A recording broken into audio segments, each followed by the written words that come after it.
قابل احترام معززین کرام، حمد و صلات کے بعد آج خطبۃ الجمعہ میں ہم نے قرآن مجید فرقان حمید کی سورۃ النساء کی آیہ نمبر 135 تلاوت اور سماعت کرنے کی سعادت حاصل کی۔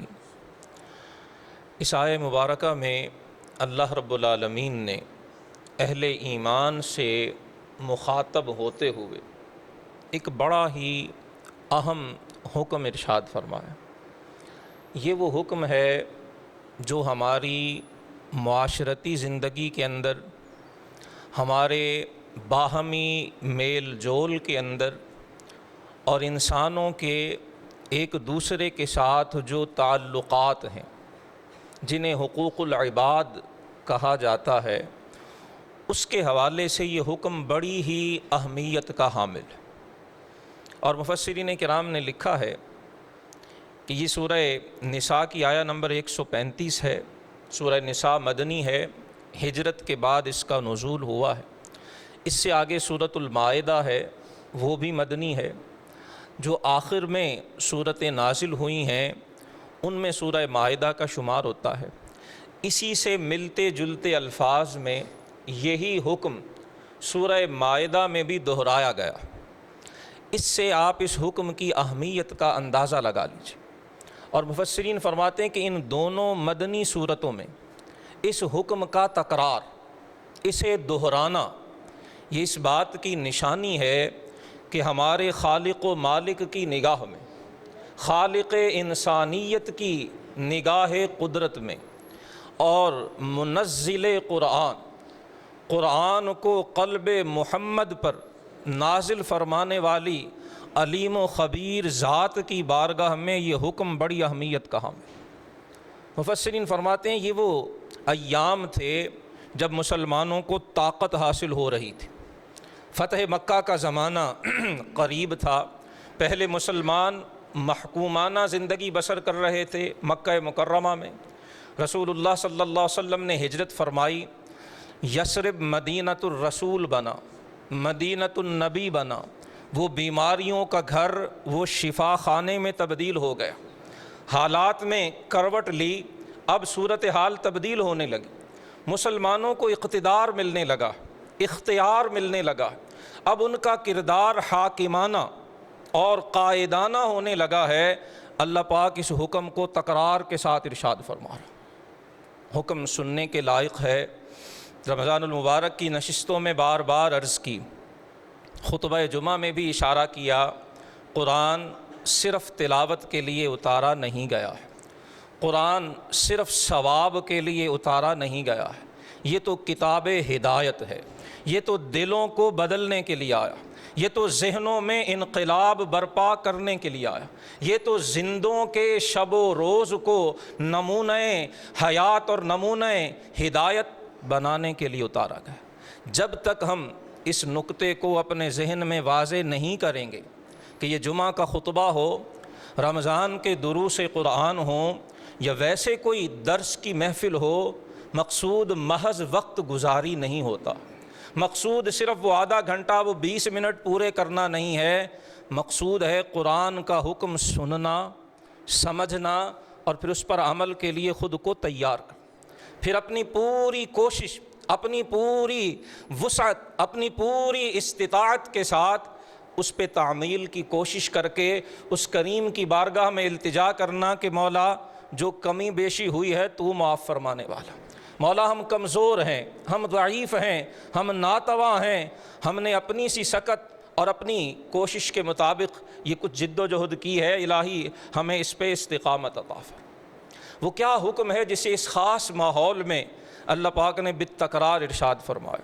فرمایا ایمان والو کونوا قوامین بالقسط، فرمایا انصاف پر مضبوطی سے قائم رہنے والے بن جاؤ۔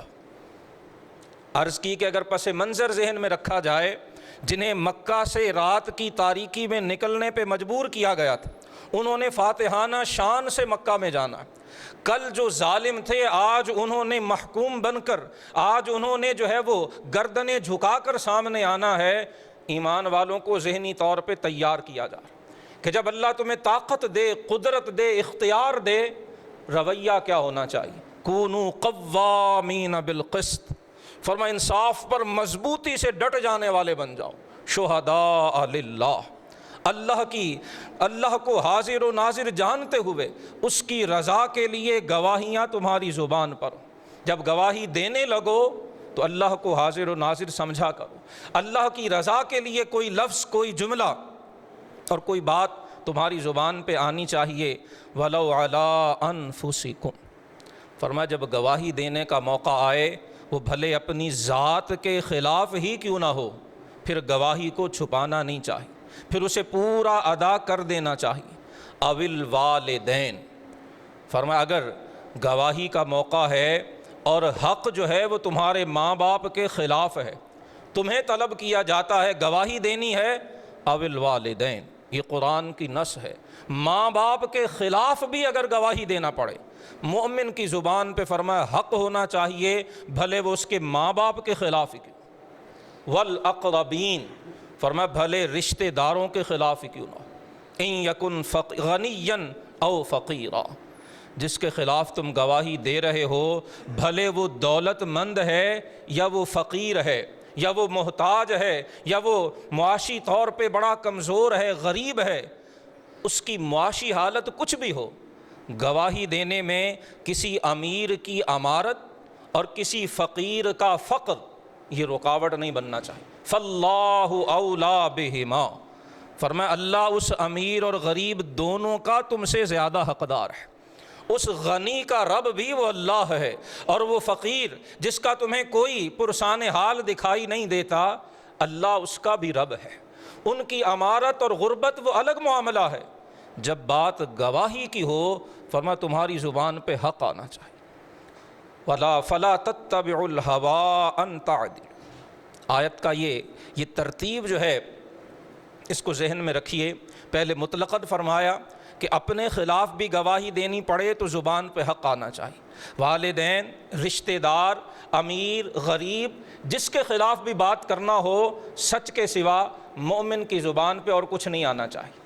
فلا تتبعوا الهوى ان تعدلوا، اور فرمایا کبھی بھی کہیں بھی گواہی دیتے ہوئے تمہاری اپنی مرضی، اپنی خواہش تمہیں انصاف سے نہ روکے۔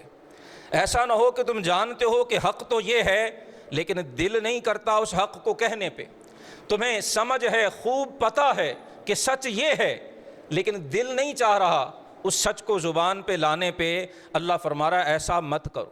سچ کو چھپانے کے لیے، عدل کرنے سے تمہاری اپنی خواہش، اپنی مرضی، اپنی پسند، فرمائے سے رکاوٹ نہیں بننا چاہیے۔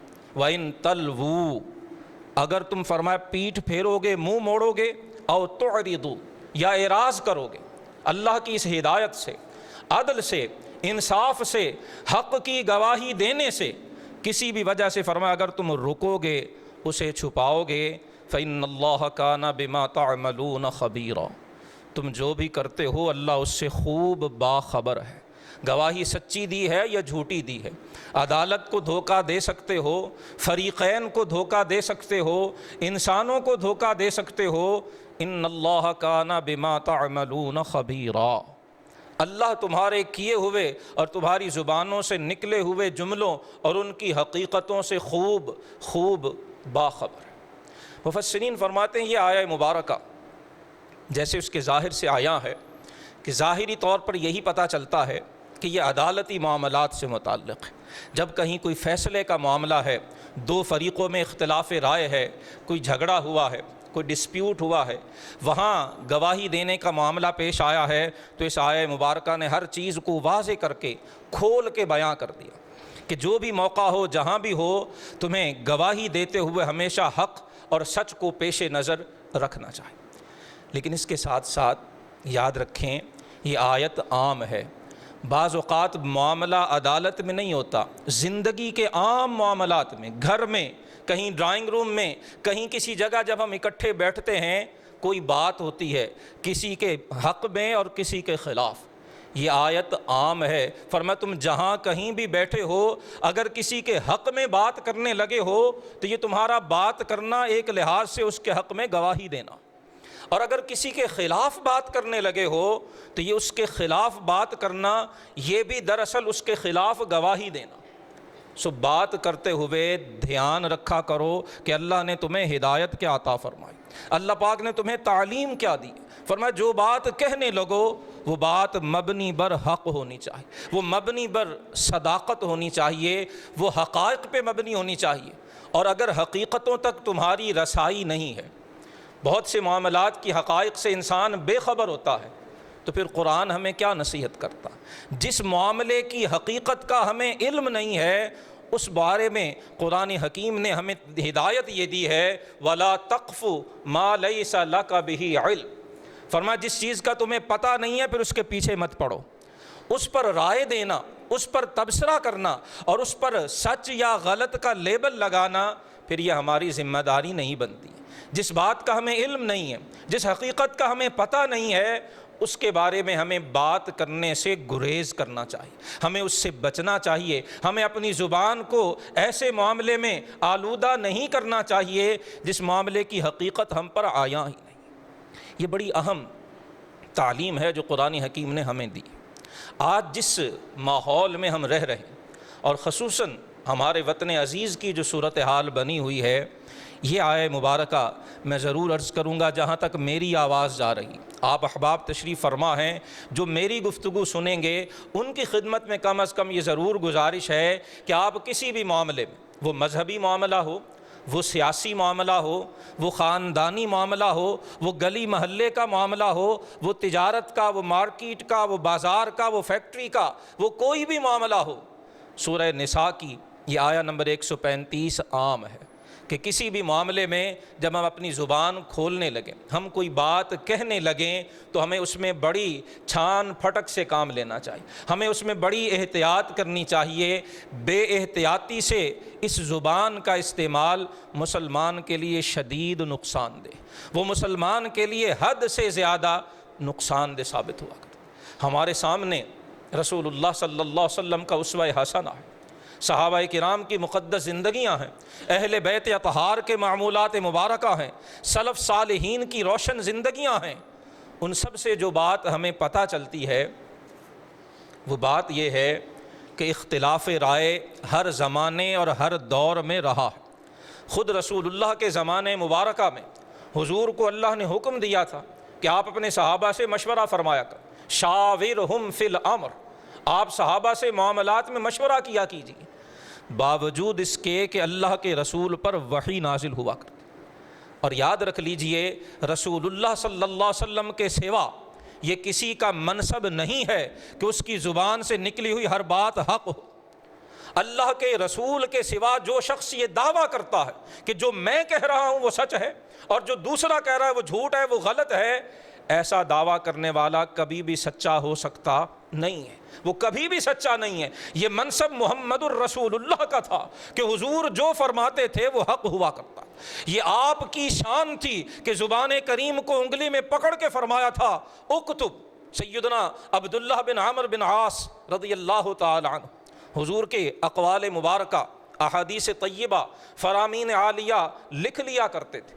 کسی نے منع کیا کہ حضور کبھی خوشی کے عالم میں کوئی جو ہے وہ آپ عام معمول کی گفتگو فرما رہے ہوتے ہیں، کبھی کبھی مزاح کی وجہ سے ہلکی پھلکی گفتگو بھی ہو جاتی، کبھی آپ غصے میں بھی ہوتے ہیں، لہٰذا ہر بات مت لکھا کرو۔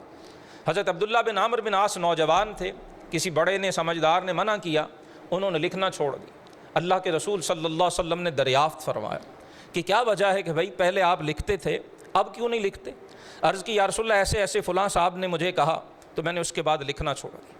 حضور نے اپنی زبان کو ایک حدیث میں ہے کہ یوں انگلیوں میں پکڑا اور ایک میں کہ اوما الی فمی، حضور نے اپنے منہ مبارک کی طرف اشارہ کیا اور اشارہ کر کے فرمایا لکھا کرو، اس ذات کی قسم ہے جس نے مجھے حق کے ساتھ بھیجا ہے، اس زبان سے جو نکلتا ہے وہ حق ہوا کر۔ اللہ خدا را ہوش میں آئیے، یہ منصب اللہ کے رسول کا تھا، یہ محمد الرسول اللہ کا منصب تھا کہ زبان کریم سے جو نکلتا تھا وہ حق ہوا کرتا۔ بعد میں دیکھ لیجئے ابو بکر صدیق خطبہ خلافت دیتے ہوئے فرماتے ہیں، لوگوں اگر میں قرآن و سنت کے مطابق چلوں تو میری پیروی کرنا، اور اگر میں ادھر ادھر ہو جاؤں تو مجھے سیدھا کرنا۔ کیا ابو بکر صدیق سے افضل بھی کوئی ہو سکتا؟ امت کا متفقہ عقیدہ ہے کہ انبیاء کے بعد آپ سب سے افضل البشر اور سب سے اعلیٰ ہستی ہیں۔ یہ دعویٰ تو ابو بکر صدیق نے بھی نہیں کیا کہ جو میں کروں گا وہ حق ہوگا۔ خدا کے لیے ہوش میں آئیے۔ سورہ نساء کی اس آیت کو پیش نظر رکھیے، یہ دعویٰ تو عمر فاروق نے بھی نہیں کیا۔ ایک نہیں کتنی مثالیں ہیں۔ سیدنا عمر ایک رائے دیتے ہیں، صحابہ دوسری رائے پیش کرتے ہیں، سیدنا عمر اپنی رائے سے جو ہے وہ آپ اس رائے کو ترک کر دیتے، آپ اس سے رجوع فرما لیتے، اسے چھوڑ دیتے ہیں۔ فرمایا جو رائے دی گئی ہے وہ صحیح ہے۔ یہ اصرار تو سیدنا عمر نے بھی نہیں کیا کہ جو عمر کہہ دے وہ حق ہے، باوجود اس کے کہ اللہ کے رسول کے فرامین عالیہ موجود ہیں کہ اگر اللہ نے منصب نبوت کو جاری رکھنا رب کی حکمت کا تقاضا ہوتا، اگر مشیت الہی ہوتی، اگر اللہ نے تاج ختم نبوت میرے سر پہ سجایا نہ ہوتا تو میرے بعد عمر کو نبی بنایا جاتا۔ زبان نبوت جن کے بارے میں یہ گواہی دے وہ عمر بھی نہیں کہتے کہ جو میں کہتا ہوں وہ حق ہے۔ سیدنا علی نے کئی معاملات میں حضرت عمر سے اختلاف کیا، تفصیل کا موقع نہیں ہے، حدیث کی کتابیں، سیرت کی کتابیں، تاریخ کی کتابیں بھری پڑی ہیں۔ سیدنا عبداللہ بن مسعود نے بہت سے معاملات میں جناب عمر کے فتوے کے خلاف فتویٰ دیا۔ سیدنا عمر جانتے ہیں کہ یہ آپ کے علم ہے، اس کے باوجود اصرار نہیں کیا۔ حضرت علی مولا کائنات کی تو شان ہی بہت بڑی، ابن مسعود کو تو خود سیدنا عمر علم کی گٹھڑی کہا کرتے تھے۔ سیدنا عمر کا یہ واقعہ تو اسلامی تاریخ کا زرعی باب ہے۔ کاش آج بالخصوص میرا نوجوان بھائی جسے ورغلایا گیا، جس کی ذہن سازی کی گئی، برین واشنگ کر دی گئی، اور یوں میڈیا اور پراپیگنڈا کے زور پر اس کے ذہن میں پتہ نہیں کیا ڈال دیا گیا۔ اور اس سے بھی بڑی وجہ یہ کہ برین واشنگ کرنے والے کامیاب تبھی ہوتے ہیں جب ہمارے ذہن قرآن اور سنت سے خالی ہوتے، جب ہمارے ذہنوں میں صحابہ کے زرعی اقوال کا نور اور روشنی موجود نہیں ہوتی، جب اہل بیت اطہار کی مقدس زندگیاں، جب سلف صالحین کی زندگیوں کے وہ مقدس ایام جو انوار ہدایت کا ذریعہ ہیں، جب ہم ان سے دور ہوتے ہیں تو پھر جو بازیگر، جو فنکار چاہے ہمیں ورغلا کے جدھر بھی لے جانا چاہے وہ لے جا سکتا۔ عرض کر رہا تھا کہ سیدنا عمر سے حضور مولا کائنات کا کسی بارے میں اختلاف کرنا وہ تو الگ بات، ابن مسعود کا جریر القدر صحابہ کا اختلاف وہ تو الگ بات ہے۔ تاریخ بتاتی ہے سیدنا عمر مجمع عام میں مسجد نبوی میں کھڑے ہو کے ارشاد فرماتے ہیں کہ لوگوں نے حق مہر کے باب میں، نکاح کے باب میں بہت زیادہ افراط و تفرید سے کام لینا شروع کر دیا، بڑی وائلیشن ہو رہی ہے، حدود سے تجاوز ہو رہا ہے، لہٰذا میں حد مقرر کرنے لگا، آج کے بعد اس سے زیادہ کوئی عورت کا حق مہر مقرر نہیں کر سکے گا۔ کون رائے دے رہے ہیں؟ سیدنا عمر۔ کون؟ حضرت عمر فاروق اپنے دور خلافت میں جب امیر المومنین ہیں، اس دور میں مسجد نبوی میں مجمع عام میں کھڑے ہو کر رائے دے رہے ہیں کہ میری رائے میں حق مہر کے باب میں بہت زیادہ حد سے تجاوز ہونے لگا، ایک لمٹ مقرر کر دی جائے، میں ایک حد مقرر کرنے لگا ہوں، اس سے زیادہ کوئی حق مہر نہیں مقرر کر سکے۔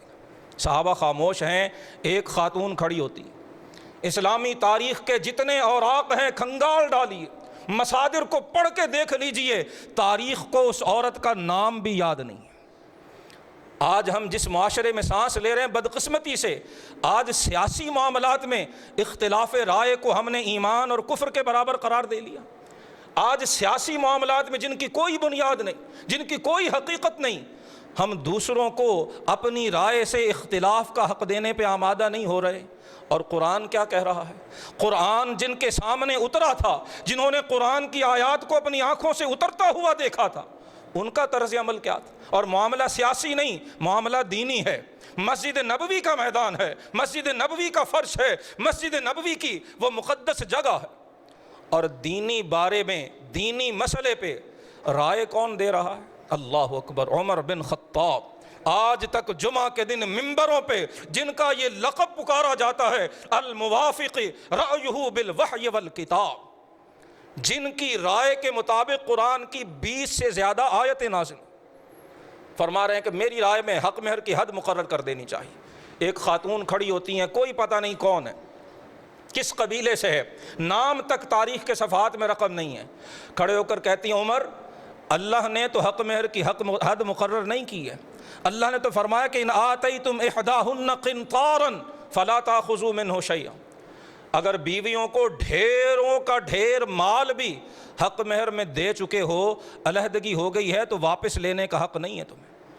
عمر قرآن نے تو قنطار کہہ دیا ہے، ڈھیروں کا ڈھیر مال، قنطار عربی میں اس مال کو کہتے ہیں جس کی کوئی حد نہیں۔ عمر جب قرآن نے حد مقرر نہیں کی، آپ کیسے حد مقرر کر سکتے؟ اختلاف رائے ہوا ہے، سیدنا عمر سے ہوا ہے، مسجد نبوی میں ہوا ہے، مجمع عام میں ہوا ہے، اور اختلاف رائے کرنے والی ایک خاتون ہے۔ مجھے نہیں یاد، جو مصادر میں نے دیکھے پتہ نہیں صحابیہ بھی تھیں یا نہیں، اگرچہ زیادہ قیاس یہی ہے کہ وہ صحابیہ ہوں گی، لیکن ممکن ہے کہ وہ صحابیہ بھی نہ ہوں۔ ایک عورت کھڑے ہو کر یہ بات جب کرتی ہیں، سیدنا عمر اپنی رائے پہ اصرار نہیں فرماتے، یہ جملہ ارشاد فرما دیا جو آج بھی اسلام کے ماتھے کا جھومر ہے، جو مسلمانوں کو یاد دلاتا ہے کہ ہمارا معاشرہ تو اتنی برداشت والا معاشرہ تھا کہ 22.5 لاکھ مربع میل کا حکمران وہ عمر، جس کے نام سے کافروں پہ لرزہ طاری ہوتا تھا، جن کے گورنر مصر میں بیٹھے کانپ رہے ہوتے تھے کہ کہیں عمر کے قانون کی خلاف ورزی نہ ہو جائے، اس عمر کی رائے کے خلاف ایک گمنام خاتون رائے دیتی ہے۔ سیدنا عمر غور فرماتے ہیں اور غور فرما کے کہتے ہیں اصابت امرأۃ واخطا عمر، اپنی رائے واپس لے لیتے ہیں، فرمایا عمر سے غلطی ہوئی ہے، یہ خاتون صحیح کہہ رہی ہے، اس خاتون کی رائے درست ہے، عمر کی رائے درست نہیں تھی، میں اپنی رائے واپس لیتا ہوں، اور اس خاتون کی بات درست ہے، قرآن نے حق مہر کی حد مقرر نہیں کی تو عمر کو حد مقرر کرنے کا اختیار نہیں۔ ہماری تاریخ تو یہ تھی، ہمارے اسلاف تو یہ تھے، ہمارے سلف صالحین تو یہ تھے، وہ ایسا کیوں کرتے تھے؟ مجمع عام میں ایک گمنام عورت کی بات سن کر اسے درست سمجھ کر اپنی رائے سے رجوع کر لینا، یہ کب انسان کو نصیب ہوتا ہے؟ جب سورہ النساء کی یہ آیت اس کے ذہن میں تازہ ہوتی، یا ایھا الذین آمنوا کونوا قوامین بالقسط شہداء للہ ولو علی انفسکم، آپ نے قرآن پڑھا ہے ثواب کے لیے، آپ نے قرآن پڑھا ہے نماز کی رکعت پوری کرنے کے لیے، میں نے اور آپ نے قرآن پڑھا ہے تراویح میں رکعت اور ختم پورا کرنے کے لیے، عمر نے قرآن پڑھا تھا عمل کرنے کے لیے۔ یہ فرق ہوتا ہے قرآن کے پڑھنے میں نے اور آپ نے یہ آیت پڑھی ہے جمعے کے خطبے کا وقت مکمل کرنے کے لیے، عمر نے یہ آیت پڑھی تھی اپنی زندگی کو سیدھا کرنے کے لیے، عمر نے یہ کتاب پڑھی تھی ہدایت کے لیے، میں اور آپ یہ کتاب پڑھتے ہیں وقت گزاری کے لیے۔ میرے بھائیوں، جب قرآن کو صرف تلاوت کے لیے، صرف ثواب کے لیے، صرف نماز کی رکعت اور جمعے کا خطبہ پورا کرنے کے لیے پڑھا جائے، پھر زندگیوں میں تبدیلی نہیں آیا کرتی ہے۔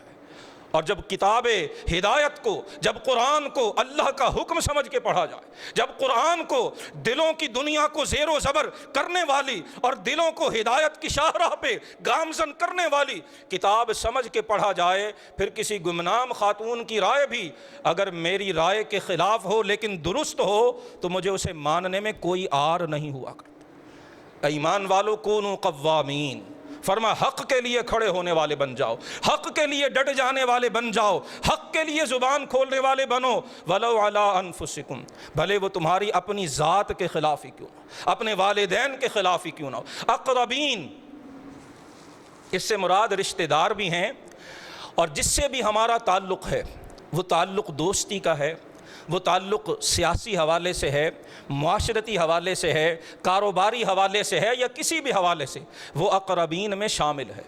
قرآن کی آیت وضاحت کے ساتھ کہہ رہی ہے کہ اگر حق میرے کسی قریبی کے خلاف بھی ہے تو مجھے حق کے ساتھ کھڑا ہونا چاہیے، اپنے اس قریبی کے ساتھ نہیں۔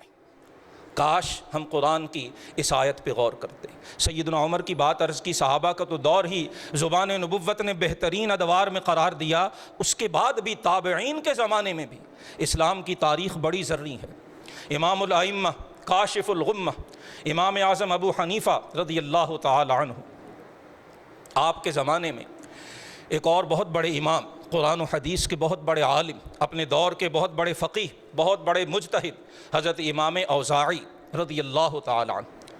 آپ کا امام صاحب سے ایک بار مکالمہ ہوا، کہیں ملاقات ہوئی مکہ مکرمہ میں حج کے موقع پر۔ اور یاد رکھ لیجئے گا، دور تابعین میں، دور صحابہ میں حج صرف ایک عبادت کا ذریعہ نہیں تھا، وہ علم کی نشر و اشاعت کا بہت بڑا ذریعہ تھا۔ پورے عالم اسلامی کے اہل علم اکٹھے ہوتے، ایک دوسرے سے علمی آراء کا تبادلہ ہوا کرتا، ایک دوسرے سے علمی استفادہ کیا جاتا۔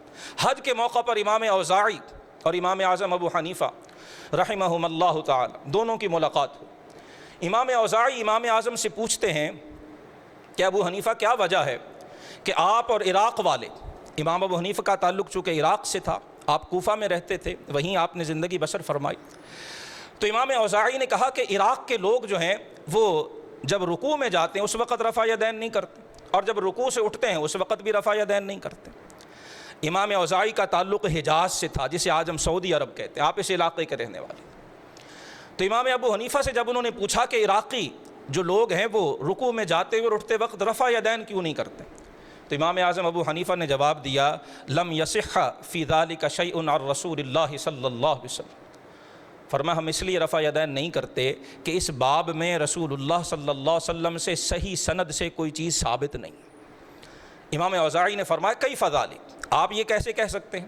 پھر انہوں نے حدیث بیان کی کہ حدثنا الزہری عن سالم عن ابی عبداللہ بن عمر رضی اللہ تعالی عنہ، انہوں نے حدیث بیان کی کہ ہمیں امام شہاب الدین زہری نے روایت کیا، انہیں حضرت سالم نے، اور حضرت سالم نے اپنے والد سے، یہ سالم حضرت عبداللہ بن عمر کے بیٹے ہیں، سیدنا عمر کے پوتے، حضرت سالم اپنے والد عبداللہ بن عمر سے روایت کرتے ہیں، اور عبداللہ بن عمر فرماتے ہیں کہ رسول اللہ صلی اللہ علیہ وسلم جب رکوع میں جاتے تب بھی رفع یدین فرماتے، اور جب رکوع سے اٹھا کرتے تب بھی رفع یدین فرماتے۔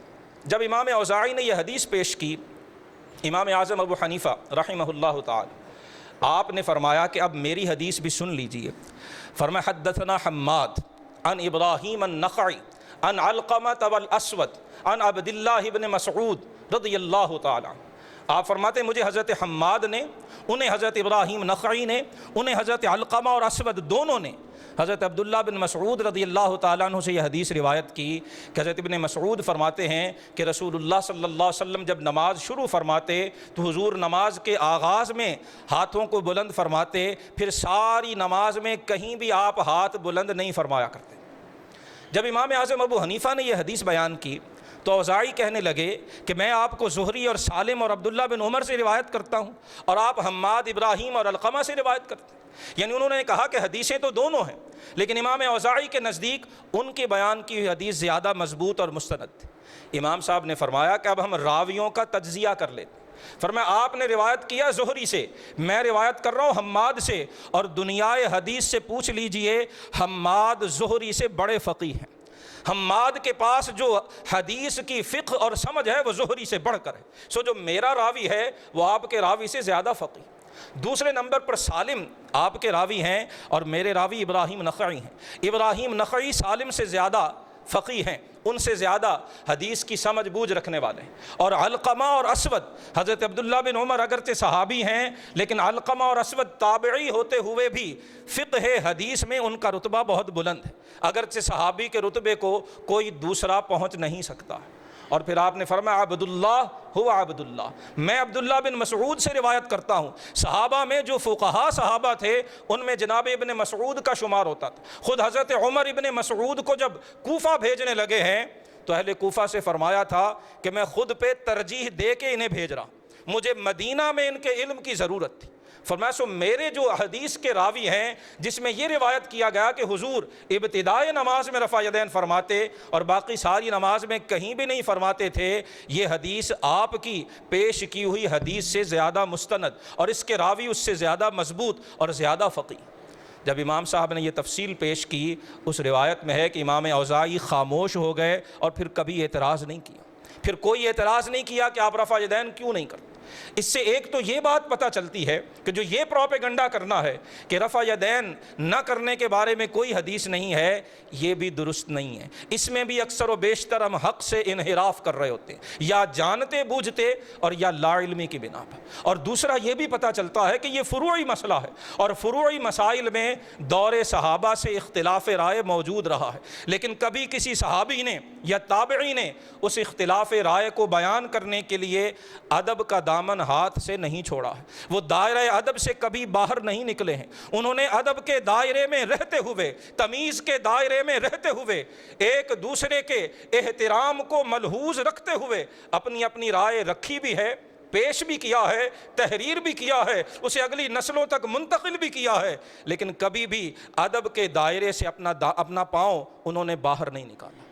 ان بزرگان دین کی زندگیاں ہمیں یہ سکھاتی ہیں کہ ہر شخص کو مختلف معاملات میں رائے رکھنے کا حق حاصل ہے، ہر ایک کو اپنی رائے کا اظہار کرنے کا حق بھی حاصل ہے، اور سورہ نساء کی آیہ نمبر 135 کے مطابق ہمیں اپنی رائے کا اظہار کرتے ہوئے حق کو، سچ کو، حقائق کو ہمیشہ پیش نظر رکھنا چاہیے اور دوسروں کی رائے کا احترام کرنا چاہیے۔ یہ تصور، یہ ذہن اور یہ نظریہ بنا لینا کہ جو میرے منہ سے نکلا ہے وہ حق ہے، باقی سب غلط ہے، یہ ہرگز درست نہیں۔ اللہ سبحانہ و تعالی ہمیں اس آیہ مبارکہ کو گوش ہوش سے سننے، نگاہ نصیحت و عبرت سے پڑھنے اور اس کے مطابق اللہ پاک ہمیں اپنے فکر و عمل کو ترتیب دینے کی توفیق عطا فرمائے۔ وآخر دعوانا